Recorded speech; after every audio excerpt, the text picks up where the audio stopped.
By the end of 1943, the Pacific was burning from every direction.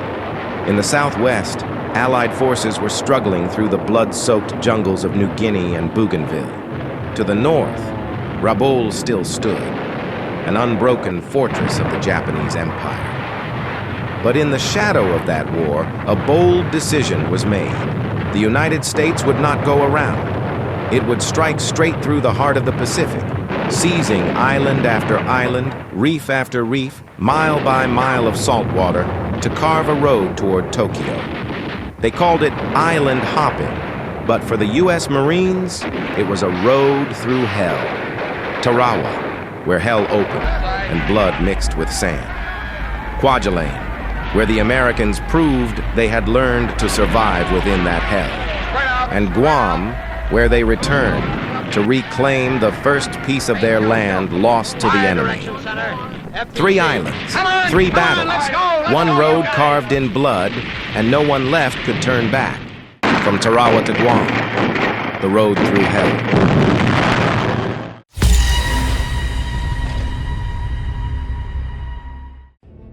In the autumn of 1943, after nearly 2 years of struggling in the Pacific, the U.S. military finally seized the initiative. Victories at Guadalcanal and across the Solomon Islands had opened the door to Japan's central defensive zone. Within Washington's grand island-hopping strategy, one objective was clear. Before reaching the Marshalls and the Marianas, the Gilbert Islands had to be taken. And among these tiny coral atolls, Tarawa, specifically the island of Betio, stood out as the primary target. For Japan, Tarawa was far more than a dot on the map. Since early 1943, they had turned the atoll into a steel fortress, manned by thousands of troops, reinforced with concrete bunkers, coastal guns, machine gun nests, and minefields. Japanese commanders boasted that 1,000 men on Tarawa could hold off an entire American division. For the United States, however, capturing Tarawa meant seizing a vital airfield, controlling the surrounding sea lanes, and clearing the path into the very heart of the Japanese Empire. In this context, November 1943 saw the Battle of Tarawa erupt, a clash that lasted only 4 days, yet entered history as one of the bloodiest and most haunting amphibious assaults of the Second World War. 6 a.m., November 20th, 1943. The Battle of Tarawa began. As dawn broke, the sky turned crimson under the barrage from 12 U.S. battleships, accompanied by cruisers and destroyers. Dive bombers from the carriers Bunker Hill and Essex swooped down, unloading bombs across Betio Island. The atoll shook under the storm of fire, with massive columns of smoke and flame rising like volcanic eruptions. Many Japanese positions were destroyed, and nearly 40% of the garrison may have been wiped out. Yet, sheltered in bunkers and reinforced shelters, most Japanese soldiers survived, staggered out bloodied from the shock, and immediately manned their posts. Admiral Shibasaki remained confident. Before the Americans lay only a narrow sand spit, fully exposed to his guns. At 8:55 a.m., U.S. naval fire ceased earlier than planned, as smoke and dust obscured visibility for covering fire. On the transport decks, U.S. Marines boarded their amphibious tractors, the LVT Alligators, ready to storm the beaches. At 9 a.m., dozens of LVTs roared away from the transports toward Betio's northern shore. Many Marines believed the island had already been flattened. In reality, the Japanese were waiting. By 9:10 a.m., the first bursts of Japanese fire tore across the lagoon. Hidden pillboxes unleashed heavy machine guns, 20mm cannons, and 81mm mortars. The morning tide was too low and many LVTs became stranded on the reef. Others were hit and exploded in flames. Behind them, dozens of LCVP Higgins boats also ran aground more than 500 meters from the beach, forcing Marines to wade ashore in chest-deep water, fully exposed. With no cover, they became easy targets for machine guns and snipers firing from the shoreline. The carnage was immediate. Company L, 3rd Battalion, 2nd Marines, lost 35% of its men before even reaching land. Within minutes, 17 of the battalion's 37 officers were dead. Survivors crawled across the narrow strip of sand, clustering behind a low seawall of logs and sandbags, the only shelter from the storm of bullets. Amid the chaos, countless tragic scenes unfolded. Corporal Norman S. Moyes was thrown from his LVT when a shell struck. Dazed, he saw a fellow Marine dragging himself onto the burning vehicle, his left shoulder ripped apart, his beating heart exposed. The man begged for water. Moyes scrambled forward, found a surviving canteen, and pressed it into his comrade's hands. The Marine gulped down a few precious mouthfuls and whispered his thanks. On Betio's bloody shore, moments like this repeated endlessly, as Marines paid in blood for every step across the reef on that first morning at Tarawa. By midday on November 20th, after nearly 3 hours of fighting since the landing, the surviving Marines had secured a narrow strip of ground along the northern shore, just enough to form a fragile beachhead, only a few dozen meters from the island's airstrip. Yet every attempt to push further inland was stopped cold by the heavy crossfire of Japanese machine guns and mortars. Each Marine who tried to advance immediately became a target for a waiting gun. With mounting losses, the Americans were forced to halt, dig in, and turn the blood-soaked beach into a staging ground for the next assault. At the front, Colonel David Shoup, commander of the 2nd Marine Regiment, had barely stepped ashore when shrapnel from an artillery round wounded his leg. He quickly bandaged himself and moved along the line, rallying shaken units and personally directing demolition teams to blast apart pillboxes near the pier, clearing the way for reinforcements. On the eastern flank, the first light M3 Stuart tanks that made it ashore were destroyed almost immediately by Japanese anti-tank fire. Not until around noon did 6 M4 Shermans manage to land on Red Beach 2, finally providing limited support that allowed infantry to push roughly 300 meters inland. Even so, American losses in equipment on the first day were staggering. Over half of the 120 landing craft and amphibious vehicles committed to the assault had been destroyed or disabled. Along the narrow shoreline, wrecked boats and burned-out hulks littered the sand, mixed with hundreds of fallen Marines. The surf was stained red with blood, carrying helmets, packs, shattered planks, and the lifeless bodies of young men. Meanwhile, at the underground Japanese command post on the island's southern end, Admiral Shibasaki, commander of the Betio garrison, was killed instantly when a 127mm naval shell struck his bunker, along with most of his staff. It was a crippling blow to Japanese command and control. Yet the troops on the front lines had no idea their general was dead. Toward evening, junior officers tried to organize a counterattack for the night, but with communication severed, units acted independently and without coordination. That night, the Japanese could only mount scattered harassment. Small groups swam out to sunken LVTS to seize machine guns, while others dashed from cover to fire quick bursts before disappearing again. No large-scale counterattack ever came. The tropical night was suffocating, heavy with the stench of smoke, blood, and death. From beyond the surf came the cries of wounded men, echoing across the dark, only to fall silent one by one. A surviving Marine later recalled that through the first and second nights, he could still hear comrades calling for help, until the sharks, drawn by the blood in the water, finished them off. The horror of those sounds never left those who endured them.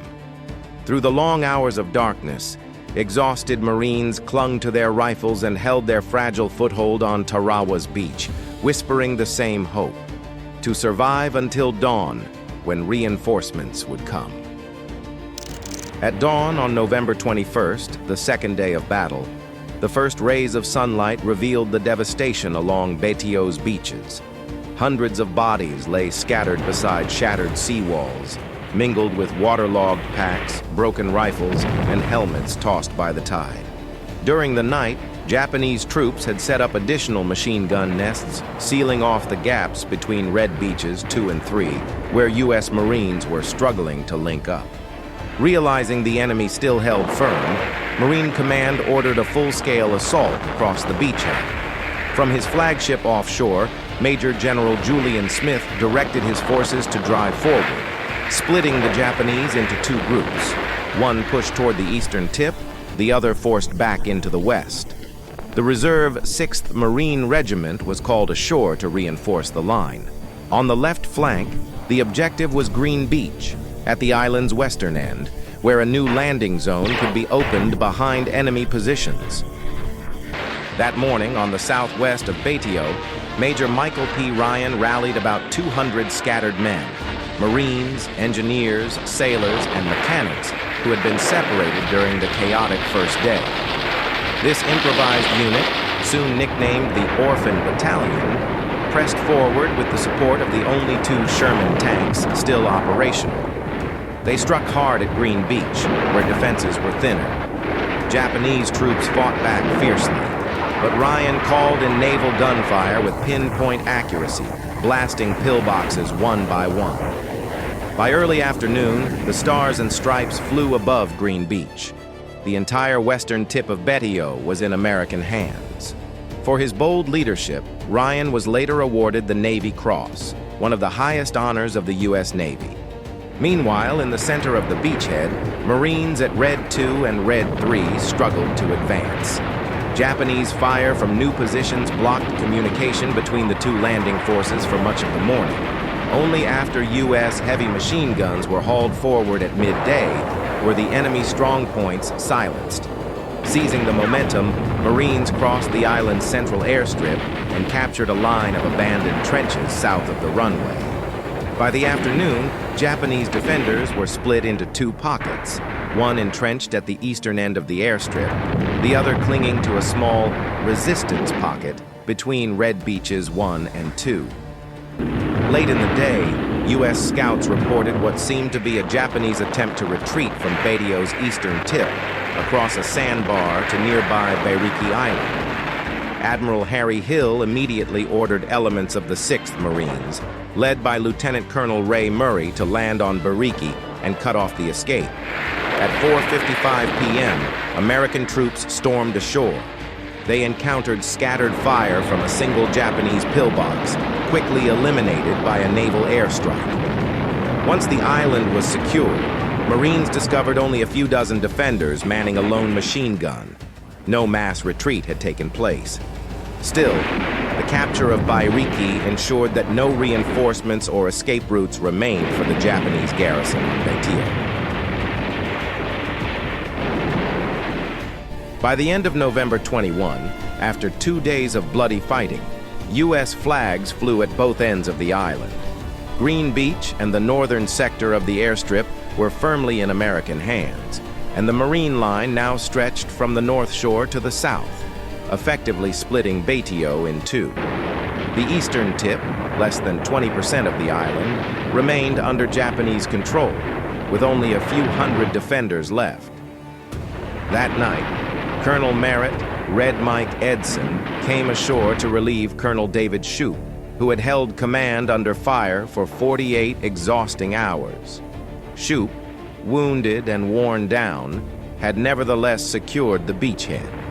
That afternoon, he had sent a brief but immortal report back to headquarters offshore. Casualties many, percentage dead unknown. Combat efficiency, we are winning. Those simple words captured the turning tide. On the second day of Tarawa, amid the carnage, U.S. Marines had begun to sense victory on the blood-soaked sands of Betio. November 22nd, the 3rd day of the battle. At first light, U.S. Marines consolidated their newly won positions along Red Beaches 1 and 2. Small landing craft ferried ammunition, rations, and casualties between the ships offshore and the beach. During the night, Marine artillery had emplaced their first 75mm howitzers, ready to support the next assault. At 8 a.m., With Green Beach secured on the western tip, Navy landing craft brought ashore the remaining Sherman tanks, long-barreled guns, and heavy equipment. These reinforcements were rushed to the front in preparation for the final push. The objective for D+2 was clear: crush the last Japanese resistance, destroy the stronghold at the island's eastern tip, and eliminate the pocket of defenders between Red 1 and Red 2. By noon, the 1st Battalion, 6th Marines under Major William Bill Jones advanced east from Green Beach along the southern shore. At 12:30 p.m., hundreds of Marines surged across the airstrip, linking up with units pressing south from the northern pier, steadily driving the Japanese toward the island's far end. Behind them rumbled Shermans nicknamed Colorado and China Gal, the steel beasts the men had come to trust. By midday, smoke and fire rose thick over eastern Baitio, the ground trembling under the weight of the final offensive. By afternoon, momentum was entirely with the Americans. Marine units linked up, forming a ring around the remaining defenders. Infantry, tanks, and engineers with flamethrowers worked methodically, wiping out isolated strongpoints. Surrounded and exhausted, many Japanese chose ritual death, detonating grenades, turning pistols on themselves, or falling on their bayonets. By nightfall, resistance had dwindled to 2 pockets. A few dozen men clinging between Red 1 and Red 2, and several hundred more huddled at the eastern tip, backs to the sea. At about 7:30 p.m., Marines detected enemy movement near their lines. Small Japanese groups attempted to crawl through, preparing for a night counterattack. Major Jones quickly ordered an artillery barrage. The 75mm howitzers lit up the night, shredding the assault before it could form. Still, the Japanese refused to yield. At 3 a.m. on November 23rd, the Eastern Front erupted. Blowing horns and shouting Banzai, over 300 Japanese launched a final desperate charge against the lines of the 1st Battalion, 6th Marines. Under the eerie glow of flares, waves of men stormed forward with fixed bayonets, screaming wildly. Many wore the white 1,000-stitch belts as they hurled themselves at the American trenches. It was a last act of defiance, fought with the certainty of death. The final night on Baitio turned into a brutal showdown. In the suffocating darkness, U.S. Marines held their sandbagged lines, calmly firing and hurling grenades to stop the frenzied Banzai charges.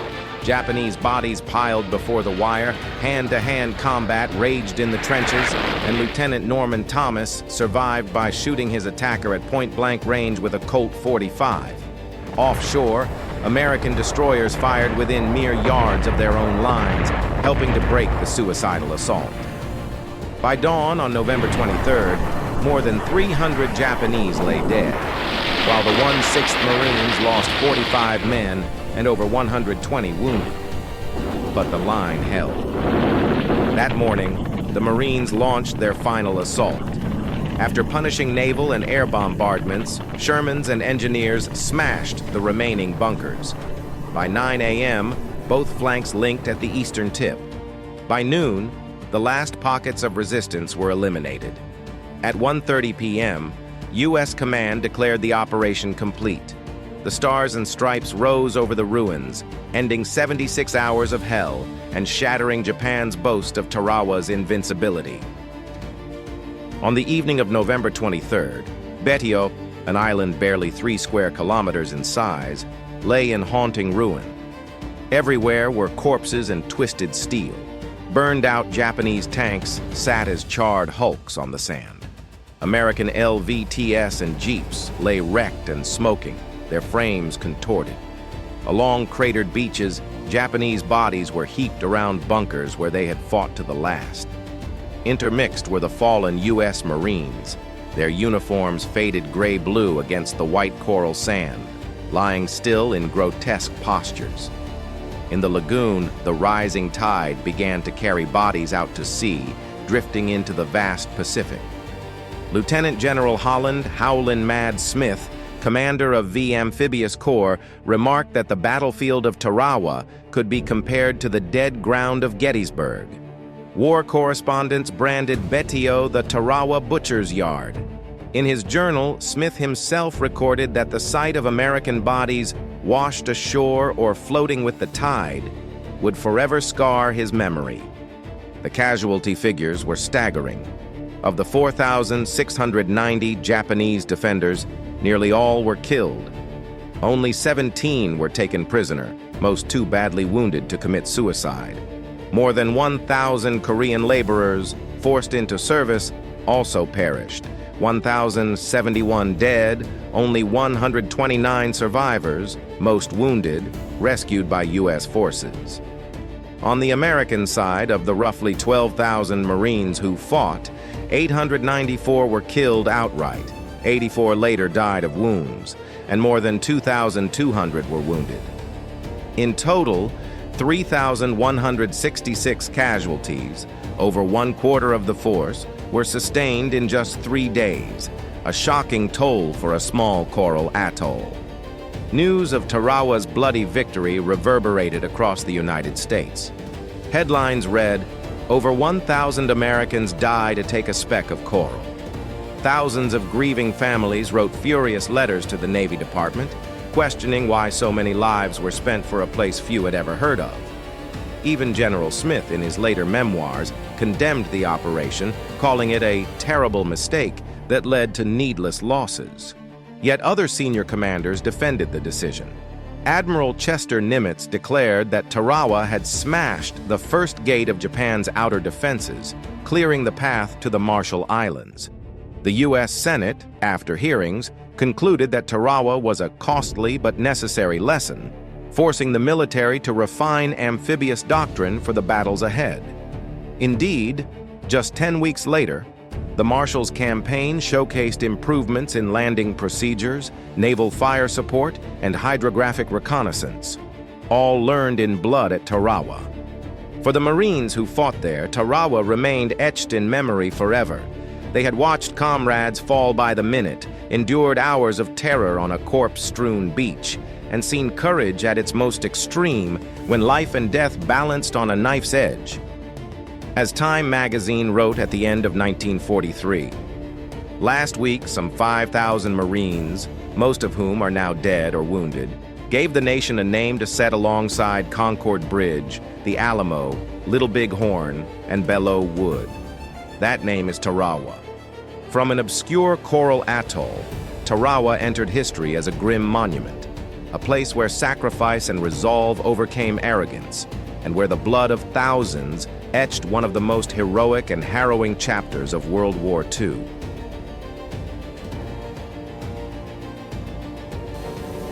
After 76 hours of hell at Tarawa, the Pacific fell silent, the tide receding, leaving behind shattered hulls and beaches stained with blood. The cost of victory stunned an entire nation. But in that pain, the Americans had learned something no military academy could ever teach: how to survive amid sea, sand, and steel. From Tarawa, they drew every lesson, from the rhythm of the tides, the precision of naval fire, to each step a Marine must take while his boots are still sinking in salt water. Now, they were ready to try again, this time with the cold resolve of men who already knew what hell looked like. As the ships pulled away from the waters of the Gilbert Islands, carrying the scars of Tarawa still burning in the eyes of those who survived, their next target came into view: Kwajalein, the heart of Japan's defenses in the Marshall Islands, a vital link on the road to the very center of the Pacific.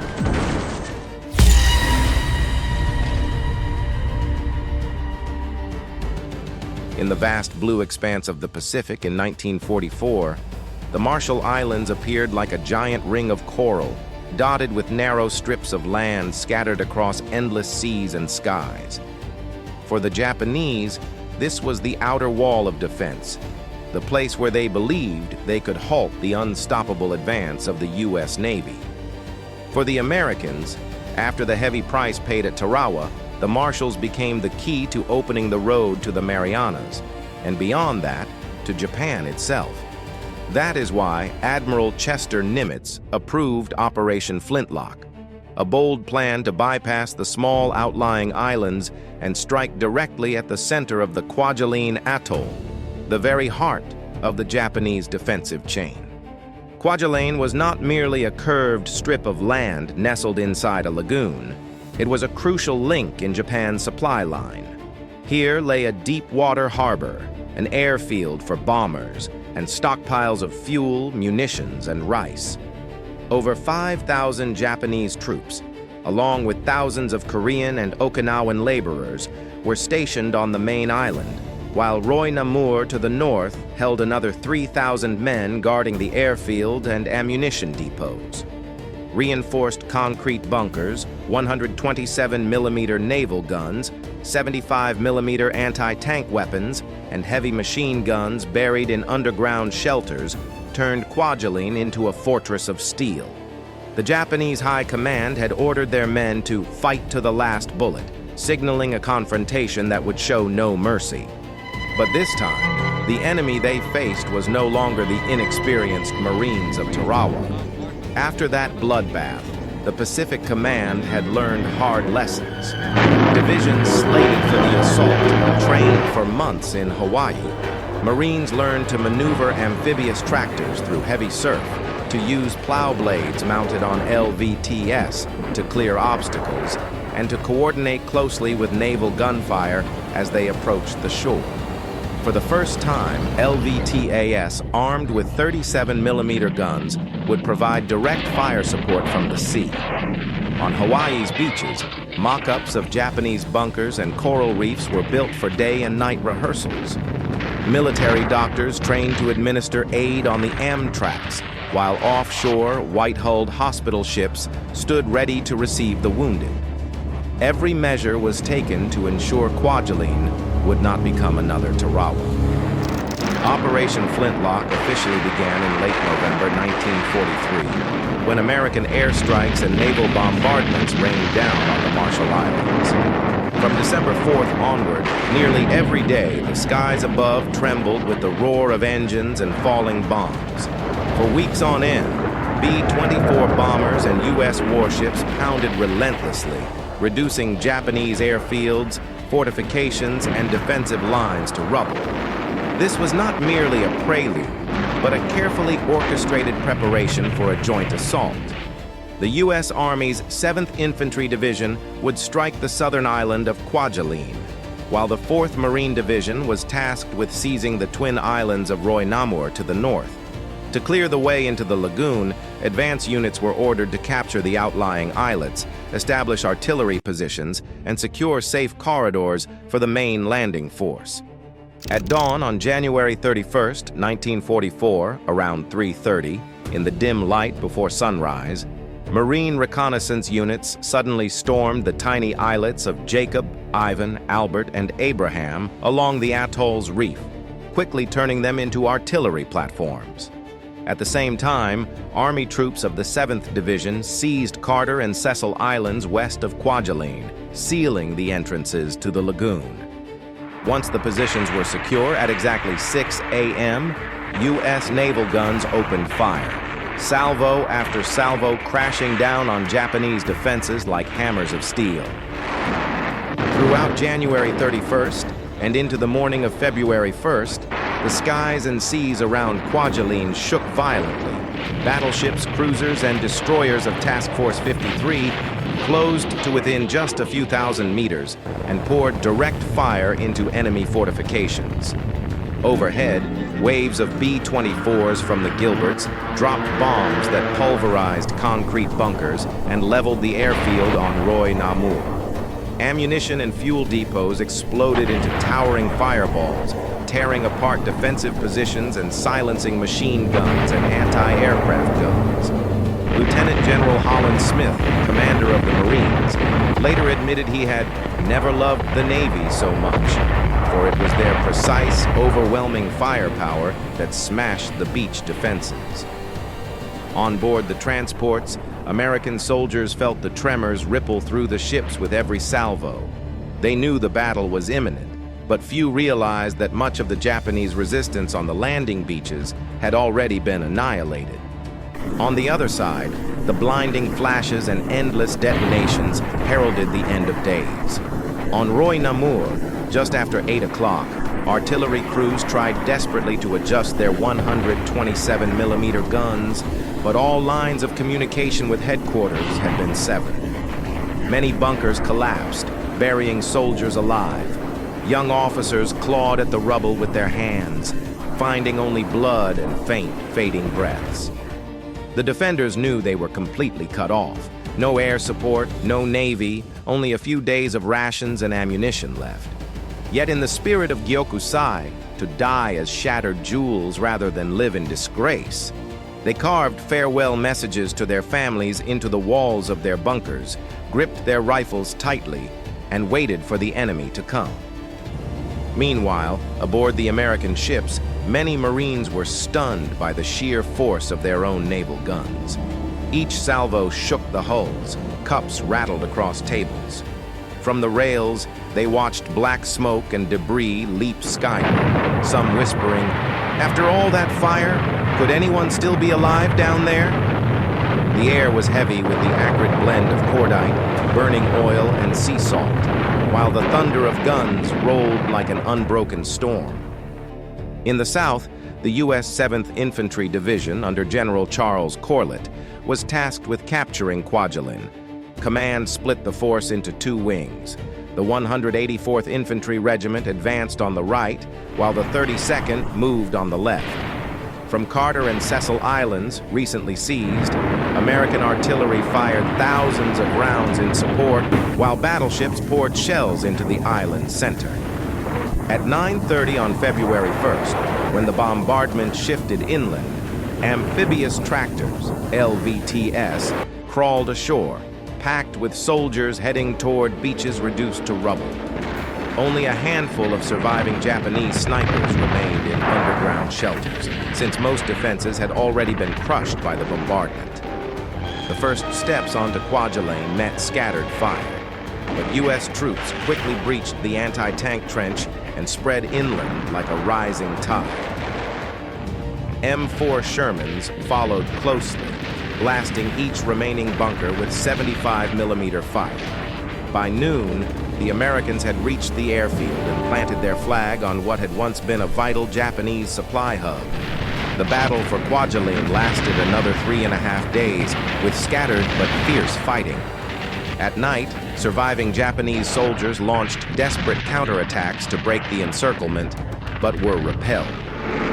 By day, U.S. forces advanced yard by yard, using flamethrowers, grenades, and white phosphorus rounds to clear bunkers.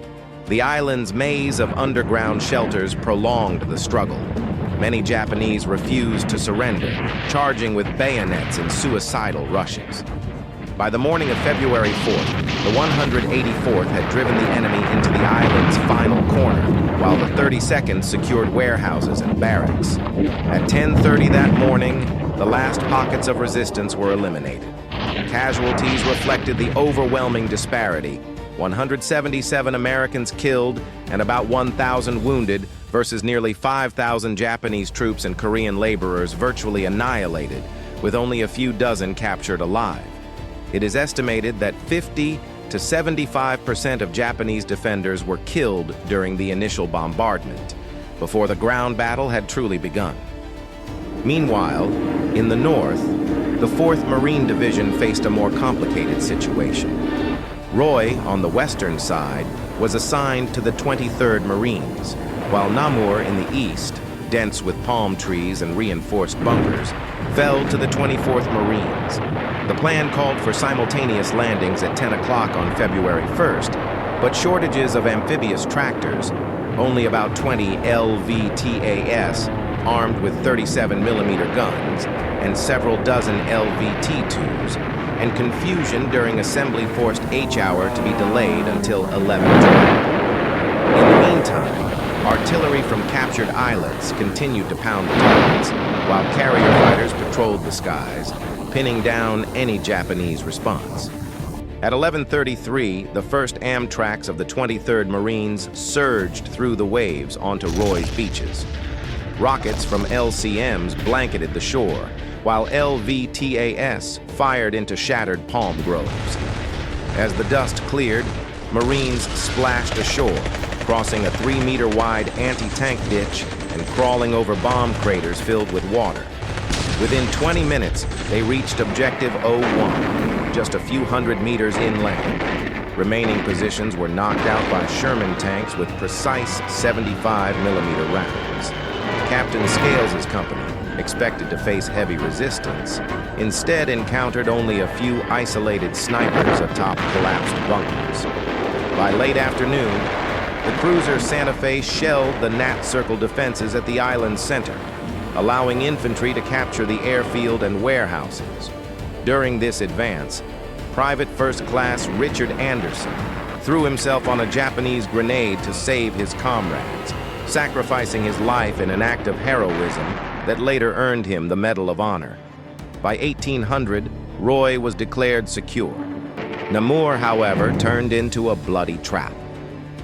As the 24th Marines crossed the anti-tank trench and pushed into the shattered palm forests, they were drawn into a labyrinth of debris and fortified bunkers. Units lost contact. Japanese fire came from every direction, and every step forward cost blood. Captain John W. Top Power led a charge, hurling grenades to silence a machine gun nest, then pressed on to destroy another concrete bunker. In shielding his men from enemy fire, he was mortally wounded, and his sacrifice was later recognized with the Medal of Honor. On Namur, every yard was bought at a terrible price. Combat engineers set charges to clear obstacles, but barbed wire and fallen palms tripped advancing troops. Japanese machine guns fired through tree trunks, 7.7mm rounds splintering wood and ricocheting into crawling Marines. Many were forced to hug the ground, planting explosives in bunker entrances and retreating as flames roared out. Sweat and grit blinded men, forcing them to wipe their eyes just to see ahead. For many young Marines, it was their first taste of true combat. They fired with their eyes shut, only daring to look once the gunfire had stopped. On the afternoon of February 1st, tragedy struck Nameless. As an American engineer team demolished a warehouse along Nut Lane, no one realized it concealed Japanese torpedo warheads. The explosion erupted like thunder, sending a towering column of fire and smoke into the sky. The shockwave shook the entire island, hurling Marines through the air, killing 20 and wounding over 100. For a moment, the assault stalled. Debris rained down amid cries of agony. Officers scrambled to regroup, evacuate the wounded, and reorganize their forces amid scenes of devastation. During the night of February 1st to 2nd, surviving Japanese launched infiltration attacks and small banzai charges against U.S. positions. In the pitch darkness, silhouettes carrying bayonets dashed forward. Rifle fire, shouts, and muzzle flashes tore through the night. In one foxhole, when a grenade rolled among his comrades, Private Richard Sorensen threw himself onto it, sacrificing his life to save 5 others, an act of valor that earned him the Medal of Honor. At dawn, the enemy launched their largest banzai attack. Screaming, wielding blades and bayonets, they charged into barbed wire, only to be mowed down by machine guns and artillery. The path soon known as Banzai Trail was littered with bodies, a grim testament to desperate futility. In those tense hours, Navy corpsmen worked tirelessly, binding wounds while listening to moans around them. Many wounded cried out for "Doc" as shrapnel pierced deep. Stretcher teams crawled low under fire to pull casualties back to improvised aid stations beneath palm trees. Young Marines forced themselves to stay silent as Japanese patrols prowled nearby, knowing a single sound could draw a grenade into their hold. The air was heavy with the smell of blood and antiseptic, and sudden tropical rain plastered clothes to skin, adding to the exhaustion.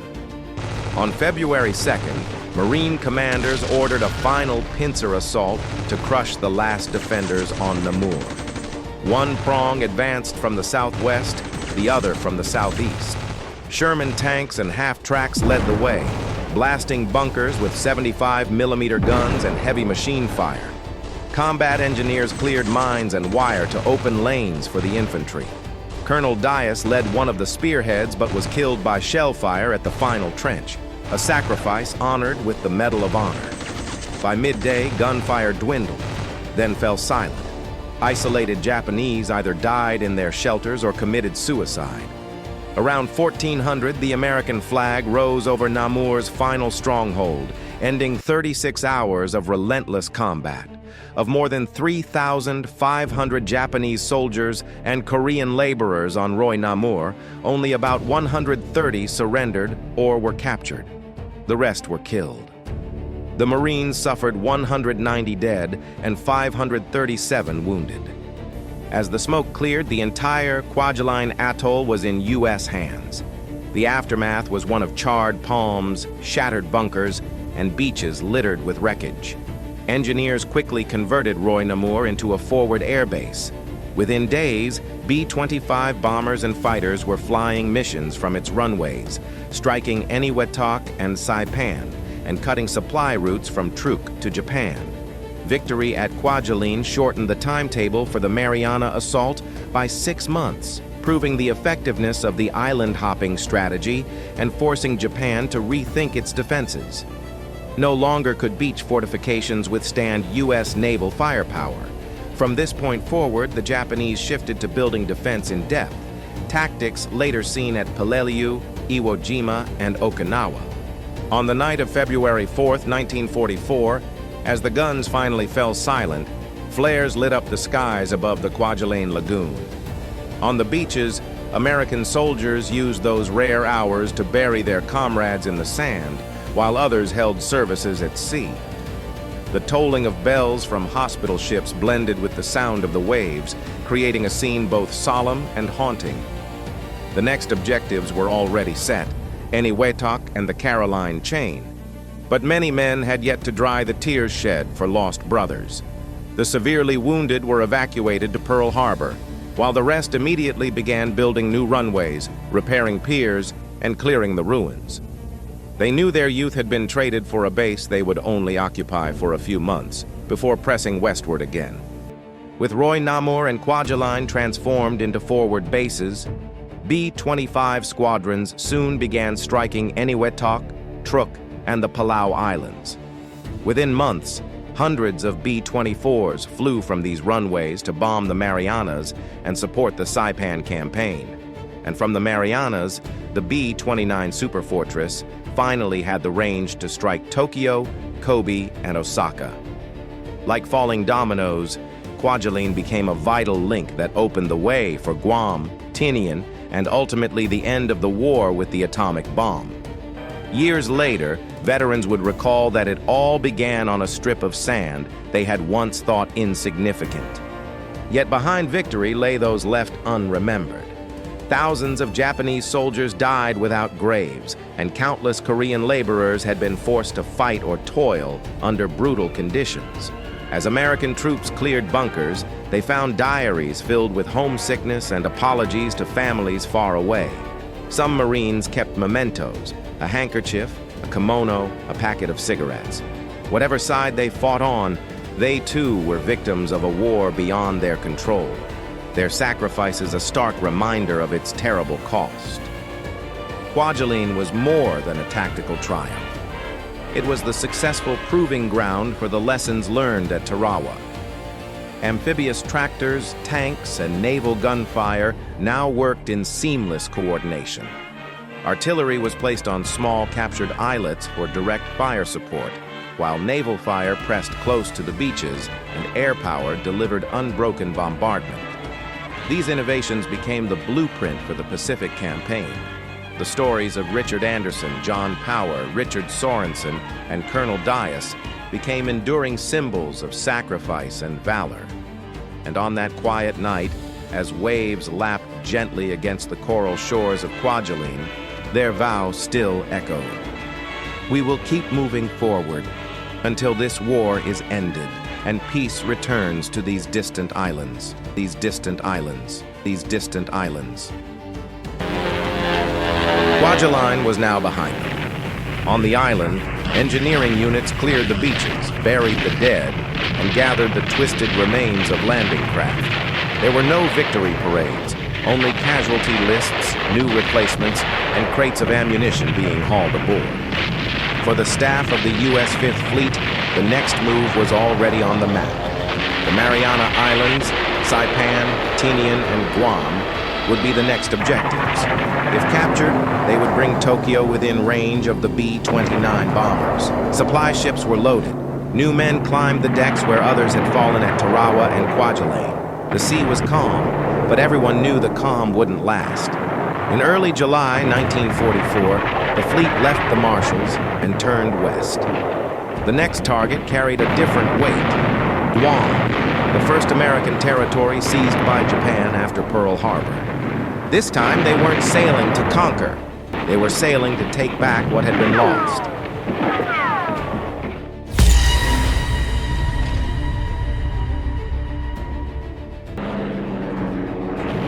Nearly 3 years after the attack on Pearl Harbor, the island of Guam, a U.S. territory in the Pacific, remained under the harsh occupation of the Imperial Japanese Army.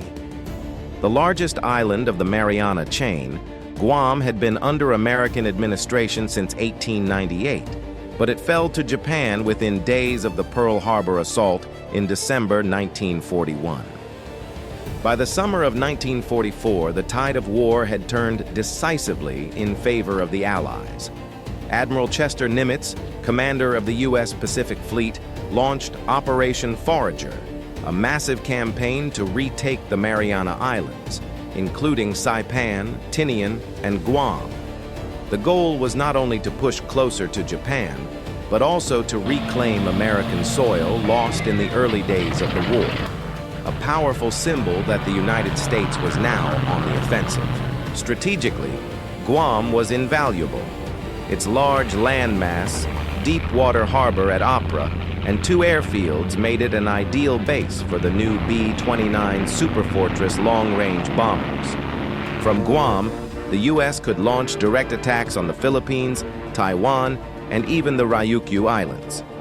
The initial plan called for the Guam landing to take place just 3 days after the fall of Saipan in mid-June 1944. But the fierce Japanese resistance on Saipan, combined with the massive Battle of the Philippine Sea, forced the Americans to delay their assault by more than a month. The U.S. used this extra time to prepare thoroughly, unleashing weeks of naval bombardments and air raids to soften up the island's defenses. Starting on July 8, 1944, American carrier aircraft and warships rained destruction on Guam. For 13 consecutive days and nights, thousands of tons of bombs and shells pounded Japanese strongholds across Hagåtña, Asan, Agat, Sumay, and the strategic Orote Peninsula. Smoke and fire blanketed the island. Villages were leveled, forests burned, and concrete bunkers shattered under relentless fire. Meanwhile, under cover of darkness, U.S. Navy underwater demolition teams risked their lives approaching the beaches. Between July 14th and 16th, they cleared over 900 obstacles and mines embedded along the coral reefs, paving the way for the massive amphibious armada waiting just beyond the horizon. The liberation of Guam was imminent. At dawn on July 21st, 1944, the U.S. Navy began its final bombardment of Guam, the day officially designated by the Americans as W-Day. Starting at 5:30 a.m., the guns of the fleet thundered to life, unleashing a torrent of shells onto Japanese coastal defenses in preparation for one of the largest amphibious assaults of the Pacific War. Far offshore, stretching from beyond the coral reefs to the horizon, hundreds of American warships and transport vessels formed an unbroken line. On board were more than 50,000 U.S. Marines and Army troops, ready to reclaim the island that had once been theirs. At exactly 8:30 a.m., the invasion began. According to plan, American forces landed on 2 beaches along Guam's western coast, forming a double pincer maneuver aimed at cutting off the Orote Peninsula, home to the island's key airfield and naval base. In the north, the 3rd Marine Division, commanded by Major General Alan Turnage, stormed ashore at Asen Beach, just north of Hagåtña. Meanwhile, in the south, the 1st Provisional Marine Brigade, under Brigadier General Lemuel Shepard, came ashore near Agate Village, creating the 2nd prong of the assault. Following the Marines, the 77th Infantry Division of the U.S. Army, led by Major General Andrew Bruce, landed to strengthen the beachheads and secure the rear areas. But as soon as the naval guns fell silent, the Japanese opened fire with devastating ferocity. From the cliffs overlooking Asen, enemy machine guns and mortars rained bullets and shells onto the beachhead. Within minutes, the Marines were pinned down under a storm of fire. Despite heavy losses, the assault troops of the 3rd Marine Division pushed forward, breaching the 1st Japanese defensive line.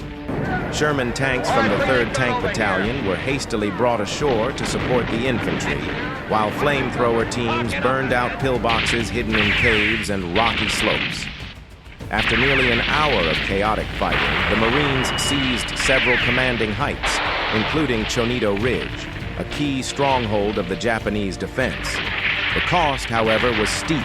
More than 200 Marines were killed or wounded on the first morning alone, among them several company commanders who fell while leading their men through the fire. In the south at Agate, the battle was just as brutal. A broad coral reef stranded many amphibious tractors, Amtraks, far from shore, forcing Marines to wade in under relentless enemy fire. Japanese troops of the 38th Regiment, using a network of caves and jungle ridges, had survived the naval bombardment and now unleashed a vicious counterattack. Machine guns and mortars pounded the yellow and white beaches, inflicting heavy casualties. Still, the 22nd Marine Regiment pressed forward as planned, aided by DUKW amphibious trucks carrying Sherman tanks, which blasted through Japanese pillboxes and cleared the way into Agate Village. By about 1 p.m., the Marines had secured the village, though the southern beachhead remained precarious. On the left flank, the 4th Marine Regiment ran into unexpected resistance from a hill not marked on the maps, where 2nd Battalion/4th Marines was held up for hours. Only after reinforcements landed and attacked from the rear were the defenders finally driven off. Around midday, General Lemuel Shepard himself came ashore at Agate to take personal command, ordering his men to dig in immediately and prepare for the inevitable night counterattack. That night, the first after the landings, thousands of American troops across both the Asen and Agate beachheads waited tensely in their foxholes. They knew what was coming, the suicidal Japanese counter-assaults that every veteran of the Pacific had heard about. And now, they would face them for real. Just as the Americans had anticipated, the Japanese launched fierce counterattacks as soon as night fell over Guam. On the southern front, Colonel Takeshi Suenaga, commander of the Japanese 38th Regiment, rallied his remaining men for a desperate, suicidal banzai attack aimed at driving the Americans back into the sea. Before the assault, Suenaga ordered the regimental flag burned as a symbol of no surrender, then distributed the last of the sake and beer to his troops to steel their resolve for death. Near midnight on July 21st, Japanese soldiers crept toward the American lines under the cover of darkness. Moments later, waves of mortar shells crashed down on the right flank of the 4th Marine Regiment. Hundreds of Japanese troops charged wildly through the darkness, supported by Type 95 Hay-Go light tanks rumbling toward the Marine defenses of 3rd Battalion/4th Marines. The Americans held their ground. Bazookas and Sherman tank guns lit up the night, destroying multiple enemy tanks and breaking the first assault wave. At 3:30 a.m. on July 22nd, Suenaga personally led a second attack, only to be struck by mortar fragments and fatally shot by an American rifleman as he charged the front line. Naval star shells illuminated the battlefield, revealing scores of Japanese soldiers charging across open ground in suicidal waves and dying one after another under the blazing fire of Marine machine guns. By dawn, The field before the 1st Provisional Marine Brigade was strewn with bodies. Over 400 dead counted near one battalion's line, and nearly 200 more in front of another. The first night's counterattack had ended in catastrophe. The elite 38th Regiment was effectively wiped out. Meanwhile, on the northern beachhead at Asan, Japanese forces carried out several smaller infiltration raids against the 3rd Marine Division, but all were repelled. Their artillery and mortars harassed the Marines throughout the night, and one Japanese squad even slipped through a gap between American regiments in an attempt to attack division headquarters, but was detected and destroyed. By dawn, the Japanese had suffered heavy losses for no gain, while the Americans held firm and prepared to go on the offensive.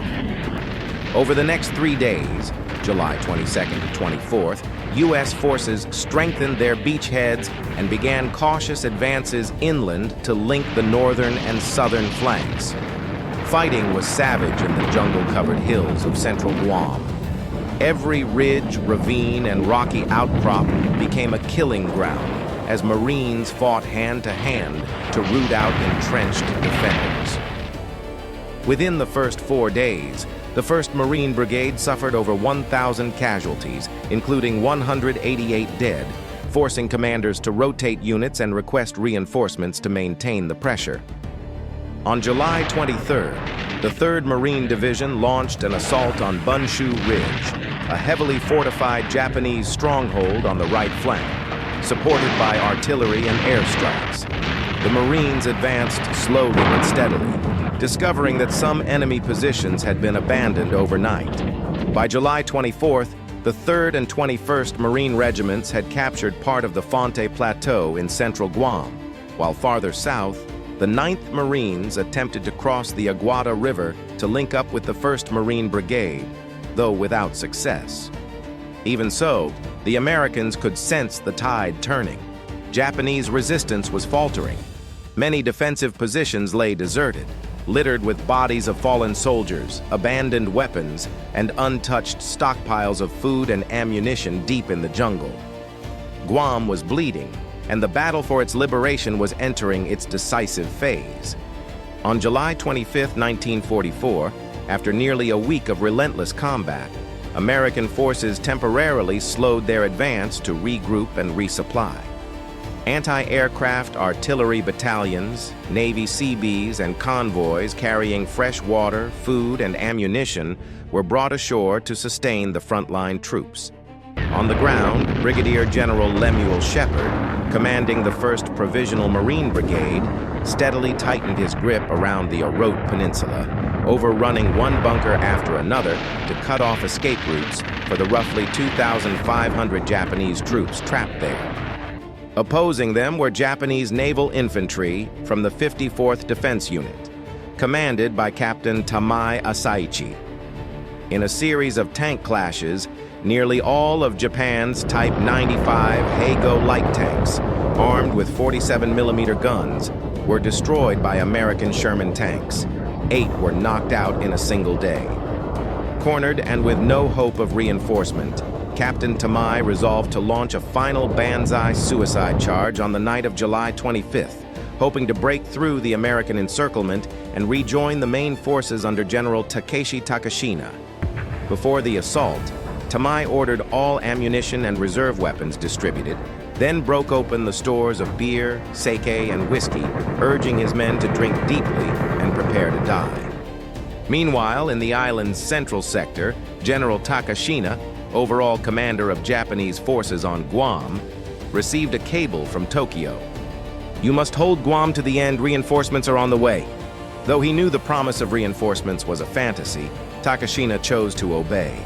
He organized a massive counteroffensive for the night of July 25th to 26th, timed to coincide with Tamai's suicidal breakout. Roughly 10,000 troops, remnants of the 18th Regiment and the 48th Independent Mixed Brigade, were assembled on the Fonte Plateau. Their plan, to break through between the U.S. 9th and 21st Marine Regiments, drive all the way to Red Beach 2 at Asan, and shatter the Marine defensive line, cutting off the 3rd Marine Division and relieving the trapped Japanese at Orote. As the monsoon rain began to fall, the decisive battle for Guam's fate was about to begin. That night, torrential rain drenched the ruined palm groves of Guam. In their flooded foxholes, the Marines gripped their rifles, straining their eyes into the pitch-black darkness. Suddenly, from the direction of Orote, hundreds of white-clad figures emerged, shouting and firing wildly as they charged the 1st Marine Brigade's line. It was Captain Tamai's desperate breakout attempt. But the pre-battle drinking spree had doomed his men. Under the glare of American illumination flares, their white uniforms gleamed like targets in the night. U.S. artillery and machine guns cut them down mercilessly. Whole formations collapsed under the crossfire. Some panicked and fled into the swamps, others stumbled back into the jungle. Still, Tamai, wounded but alive, regrouped the survivors for a second charge, hurling them once more into the inferno. Again, they were met by an impenetrable wall of gunfire.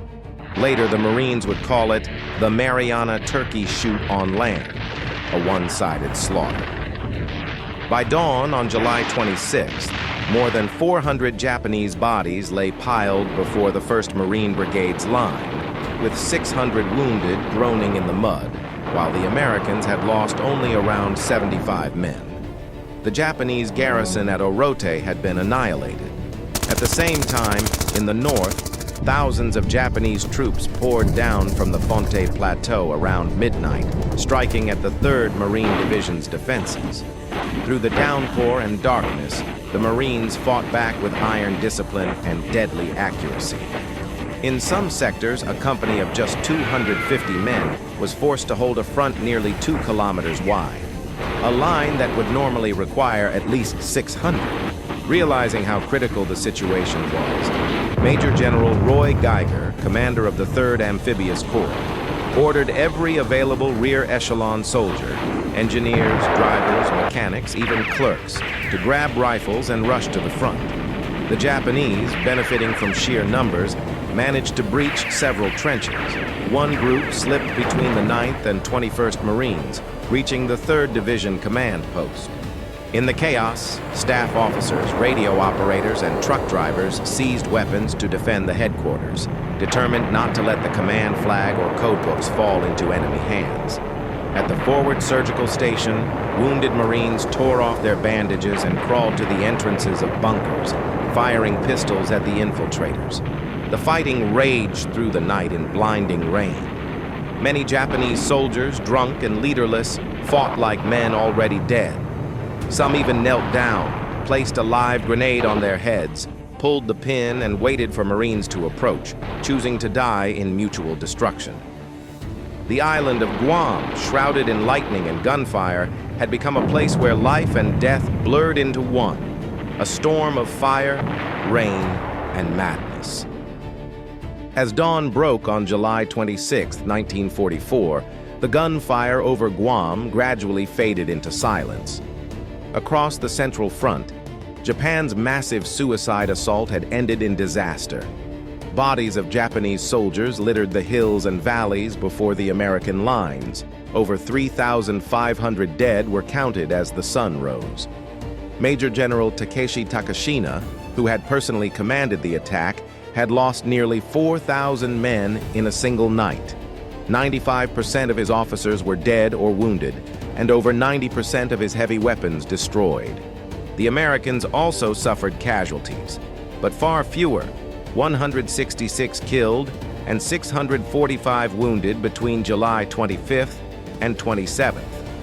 Realizing there was no longer any hope of driving the invaders into the sea, General Takashina ordered the remnants of his forces to withdraw from southern Guam and fall back into the northern jungles, where they would attempt to hold out and delay the Americans, though he knew full well no reinforcements would ever come.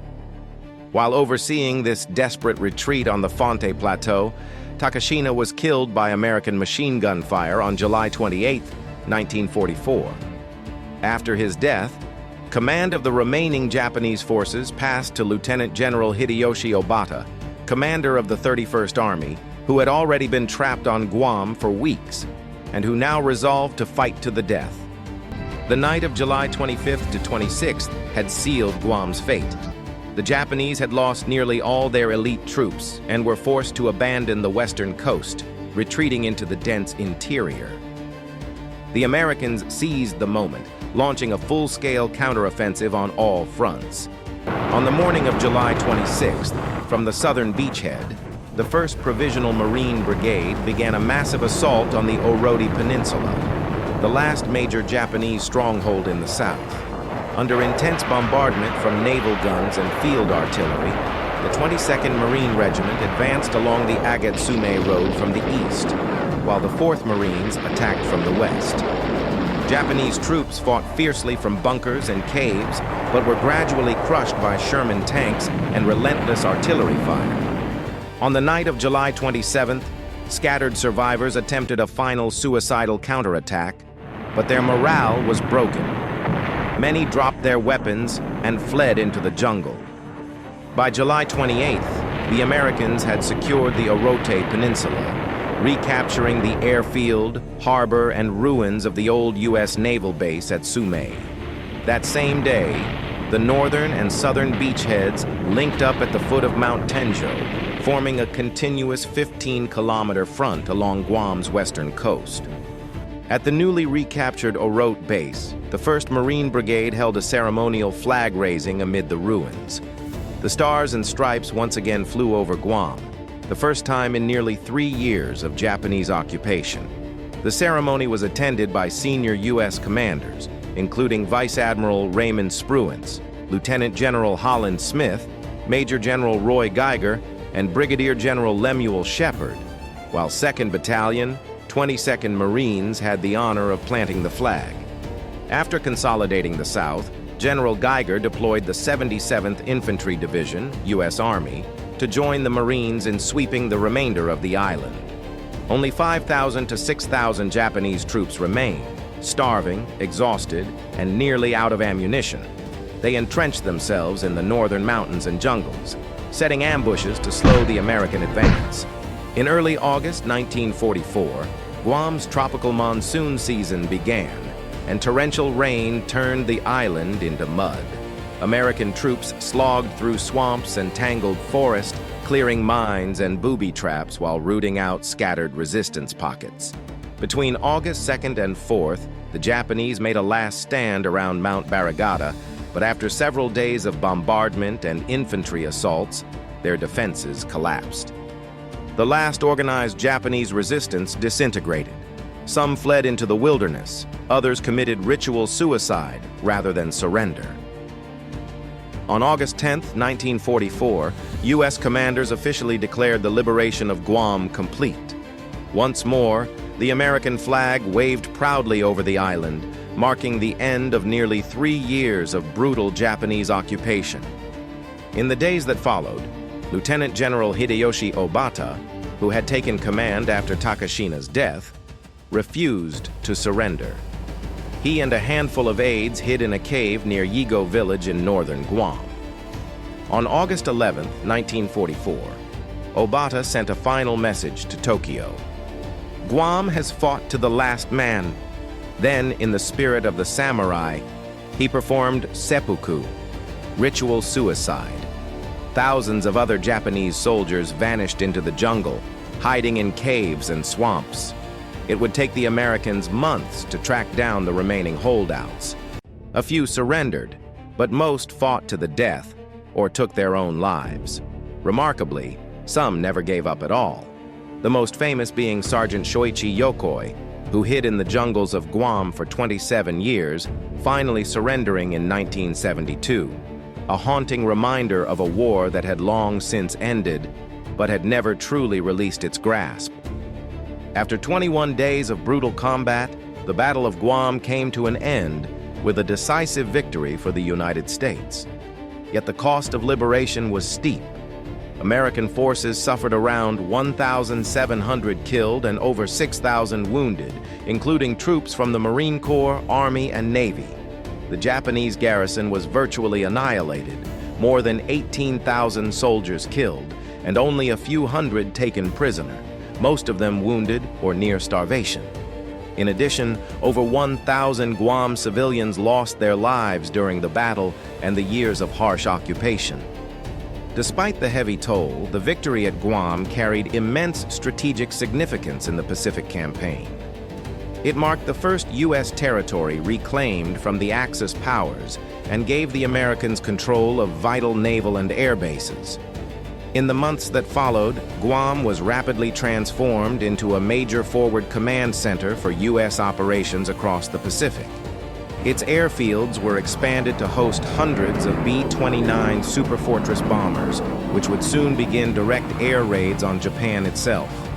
Meanwhile, the island's deep-water Opera Harbor became a massive logistics hub, handling thousands of tons of supplies, ammunition, and fuel for the Allied advance westward.